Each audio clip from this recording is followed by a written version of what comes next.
Shalom Bapak Ibu yang dikasihi oleh Tuhan Yesus Kristus. Sermon today pada hari ini saya mengajak kita membuka firman Tuhan dalam Matius pasal 18. Saya akan membaca ayatnya yang ke-18, 19 dan 20. Dikatakan bahwa aku berkata kepadamu, sesungguhnya apa yang kamu ikat di dunia ini akan terikat di sorga, dan apa yang kamu lepaskan di dunia ini akan terlepas di sorga. Dan lagi aku berkata kepadamu, jika dua orang daripadamu di dunia ini sepakat meminta apapun juga, permintaan mereka itu akan dikabulkan oleh Bapakku yang di sorga. Sebab di mana dua atau tiga orang berkumpul dalam namaku, di situ aku ada di tengah-tengah mereka. Saudara Bapak Ibu yang dikasihi oleh Tuhan Yesus Kristus, paling penting di dalam satu persekutuan adalah kehadiran Tuhan. Bukan berapa banyak orang yang dihitung. Ya saudara, bukan lagu apa yang kita nyanyikan, saudara-saudara. Yang penting lagu itu untuk kemuliaan nama Tuhan. Yang paling penting adalah apakah Tuhan berkenan hadir di dalam persekutuan itu. Saudara-saudara Bapak Ibu dikasihi Tuhan, dikatakan sebab di mana dua atau tiga orang berkumpul dalam namaku. Saudara, dikatakan bahwa di situ aku ada di tengah-tengah mereka.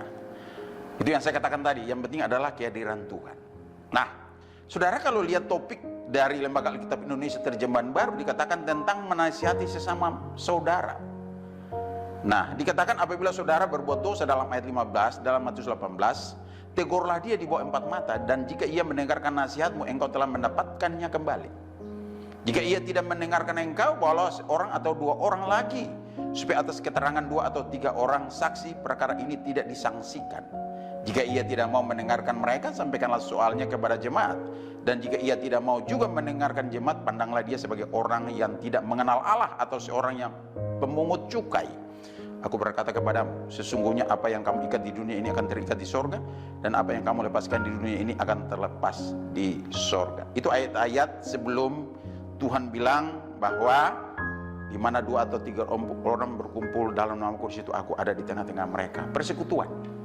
Alkitab mencatat menasihati, ada yang berdosa dinasihati, dia tidak mau dengar. Ya, panggil beberapa jemaat menasihati dari empat mata sampai beberapa mata, artinya beberapa orang.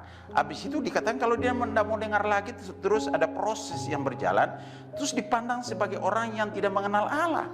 Artinya apa? Dia tidak layak masuk dalam persekutuan. Tapi orang itu kalau dia dinasihati dan dia bertobat, dia masuk dalam persekutuan. Dan persekutuan orang benar ini yang menghadirkan Tuhan. Nah, saudara dikasih oleh Tuhan Yesus Kristus.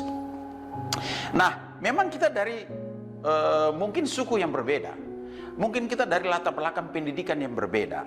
Pendidikan keluarga maupun pendidikan pada waktu kita sekolah, waktu kita kuliah dan lain-lain, saudara-saudara dikasih oleh Tuhan. Perbedaan-perbedaan ini tidak akan menghalangi kita masuk dalam persekutuan dengan Tuhan. Karena Alkitab mencatat begini saudara, ayat yang ke-19, dan lagi aku berkata kepadamu, jika dua orang daripadamu di dunia ini sepakat. Saudara tahu arti kata sepakat? Sepakat itu bahasa Yunani dikatakan symphoneo. Symphoneo ini yang menghasilkan kata simfoni. Saudara tahu dalam bermusik dalam kesenian, orang kenal istilah simfoni. Nah, simfoni itu dihasilkan kalau, saudara tahu saya katakan tadi, kita mungkin dari latar belakang suku yang berbeda, kita mungkin dari latar belakang pendidikan yang berbeda dan lain-lain, saudara. Saya ibaratkan seperti musik yang menghasilkan simfoni itu, maka saudara lihat kalau bentuk keyboard pasti bentuknya berbeda. Bentuk drum berbeda. Ya. Bentuk gitar juga berbeda, saudara. Penyanyi manusia yang berbeda-beda juga. Tetapi kalau semua alat musik ini dan penyanyinya mengalir dalam satu dasar nada, contohnya nada C, semuanya C, maka akan menghasilkan simfoni. Tapi kalau masing-masing membawa drumnya pukul ngawur, keyboardnya main D, dan juga gitarnya main C, itu tidak terjadi simfoni. Tidak ada kesepakatan senada dan seirama di situ. Yang ada hasilnya kalau tidak ada kesepakatan itu, maka terjadi apa? Kekacauan. Nah, saudara-saudara dikasih oleh ini, persoalannya adalah bagaimana orang bisa sepakat symphoneo tadi, saudara-saudara dikasih oleh Tuhan.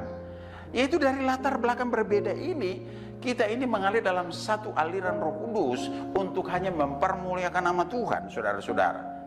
Ya, kita bisa saja berbeda, tetapi kita harus sepakat dalam senada dan seirama, dalam pengertian saudara-saudara, itu tujuannya untuk kemuliaan nama Tuhan Yesus Kristus. Nah, dikatakan lagi, bagian yang kedua saya katakan di sini, sebab di mana 2 atau 3 orang berkumpul dalam namaku, di situ aku ada di tengah-tengah mereka. Saya percaya perkumpulan ibadah kita berkenan Tuhan hadir. Saya percaya itu, saudara. Nah, saudara, dikatakan ini, sebab di mana 2 atau 3 orang berkumpul dalam namaku. Saudara tahu ini kenapa ayat ini Yesus ngomong? Saya mau bicara dari tradisi orang Yahudi. Kalau orang Yahudi ada angka 10, seperti 10 hukum Taurat. Ada juga disebut dekapolis.